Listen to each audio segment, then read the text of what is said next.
But there is one important topic I do want to talk about tonight, and we make for a great separate video. If we have indeed seen the last of AJ as a wrestler, I'm going to ask you the same question you were asked about John Cena several weeks ago, and that is the legacy of AJ Styles in pro wrestling.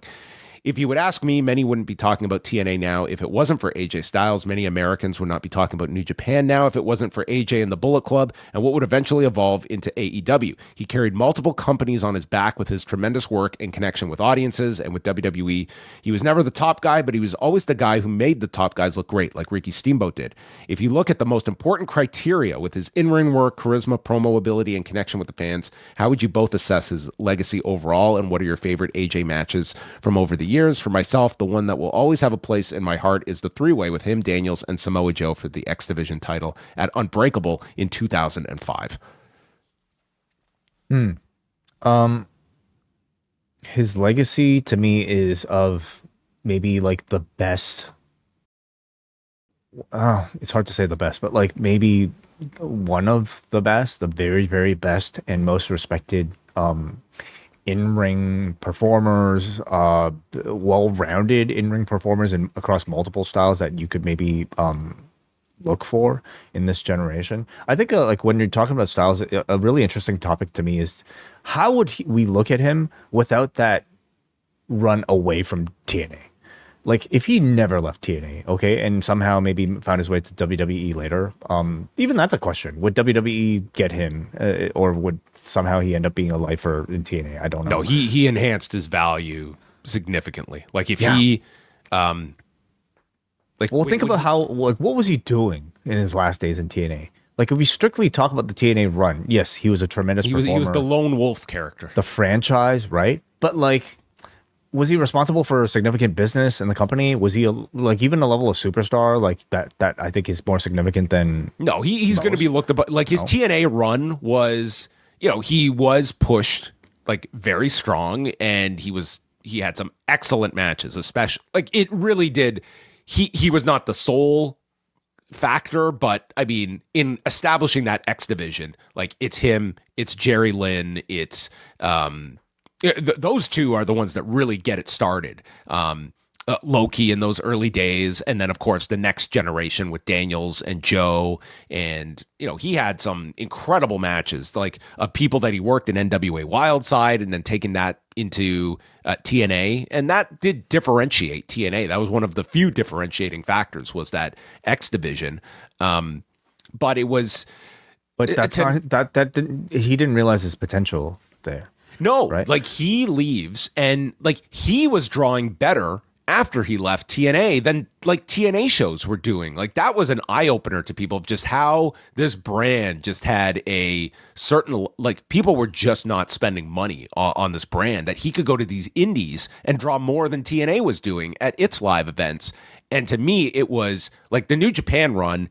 It's only a year and a half, but to me that solidified him as a guy that could do, that could be like a main event level performer. I think he had some of his very best matches in New Japan. He was a top guy in New Japan, and it mattered a lot because he goes to WWE and the whole fan base sees him as a star coming in. And yes, he has the TNA history, but he was coming off like New Japan at a really high popularity period. People here know him as the TNA guy, but they also, because of the New Japan run, saw him as somebody who's cool because of the Bullet Club attachment.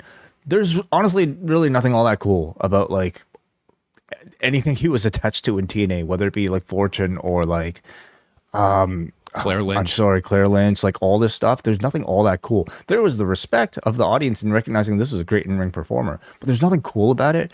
But once he got to New Japan and had that run with the Bullet Club, like he suddenly became cool. And I think that resulted in just like being people embracing even the TNA side of things, even though like they didn't necessarily like celebrate it as much back then. But once you saw him like in the WWE after going through all of that, he like almost became a very different person.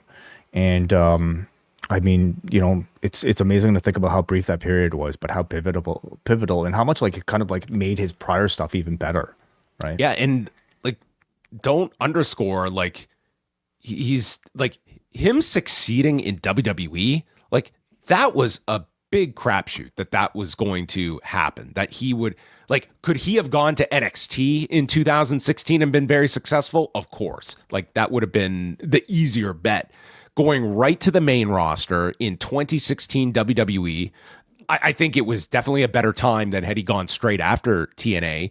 But it was at the perfect time where you were getting sort of you were expanding like the viewpoint of who could get over, but Styles was not coming in with the intent of this is going to be a champion for us, that this guy's going to be a headliner. Like they saw him as like he had his proponents, but he had his detractors too, and he had to overcome like the whole Pitbull deal, and that's kind of how Vince saw him. Like this, that was Vince's way of trying to push him, actually. But again, it's like that was the definitive takeaway for Vince McMahon was his size. Pitbull. He's small, but he's scrappy, like a Pitbull.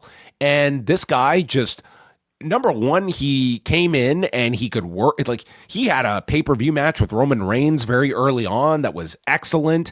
And the guy could also talk. And that to me was the separating factor for guys like Danielson, for Punk, for AJ Styles, like all these guys that kind of they built their cred for a lot of people because of like, oh, they're great wrestlers. No, these guys could talk their asses off as well when put into these positions, and AJ was one of them. Like for all I would recite the man's promos for, like he could go in and he could talk, and he got the title, he got programs with all the top guys, and had like a decade-long run where I'm sure this guy made like some like life-changing money in this last decade working for the WWE, and like he was always in like a very good spot. He was never the number one guy, but being in the like whatever top 5 on the roster, carried SmackDown, you could argue. Like he was the number one guy on SmackDown for that period. Like he had the belt for a year.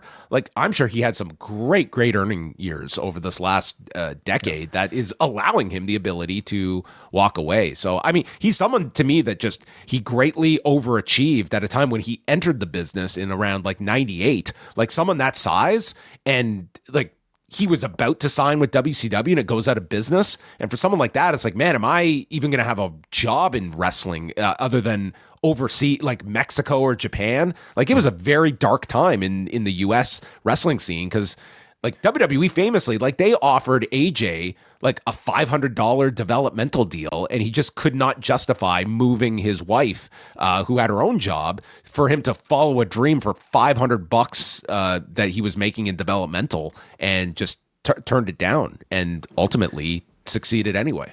Something I didn't necessarily anticipate in his WWE run is how much he would be embraced by like the people in the WWE. And when I say people, I mean people like Shane McMahon, people like The Undertaker, who, I mean, you know, like requested some very high caliber WrestleMania level matches. In Taker's case, his retirement match with him. And you know, like that really, to me, shows you there's a level of separation between, like, you could get a million great workers in this company right now, but there's probably a level of polish and a level of just like uniqueness about his aptitude for this that is, I mean, very similar in the way, like, I think Shawn's legend has kind of grown in years since because of all the people you hear talking about how great of a machine Shawn Michaels might be to work with. You're hearing a lot of that certainly this week about AJ Styles. And that to me, like, suggests that he's at a different level than most of the people we might consider good wrestlers, you know, that we just see. Yeah, and he made that transition too. Like it's similar in some ways to Rey Mysterio, where it's like if you were to look at AJ Styles in 2004, 2005, like that's not the AJ today, and it's not Rey Mysterio of 1996, but they adapted to, you know, injuries, to getting older, and they were still like they're excellent talents and did not fall off a cliff. They adjusted with an ever-evolving style as well. So I think I look at AJ Styles as someone who like greatly overexceeded what could have been, you know, a very limiting role if he had come around at a different era. But he was kind of a catalyst in a company that in TNA that saw the ability to push guys of this size, and And he made some great career decisions. Like going to New Japan when he did was perfect timing. And when he went to WWE, it was great timing on his part as well. And that was a risk going to WWE. Like he could have faltered, and he did not at all. So, I mean, you can certainly talk a lot about AJ Styles, but I think overall, like he's, someone that, I mean, he's been elected to the Observer Hall of Fame, and I look at him as like a Hall of Fame performer. February on the Post Wrestling Cafe, we continue our review of Season 2 of WWE Unreal, including a big look at Seth Rollins' fake injury, which culminated in his appearance at SummerSlam. We're going to be looking back at Shinya Hashimoto with a special career retrospective on Rewind Away, plus a review of Extreme Rules 2011, as John Cena announces to the WWE audience that Osama bin Laden has been compromised to a permanent end. We'll also take a look at New Beginning in Osaka, TNA No Surrender, and new members can take advantage of a 7-day free trial.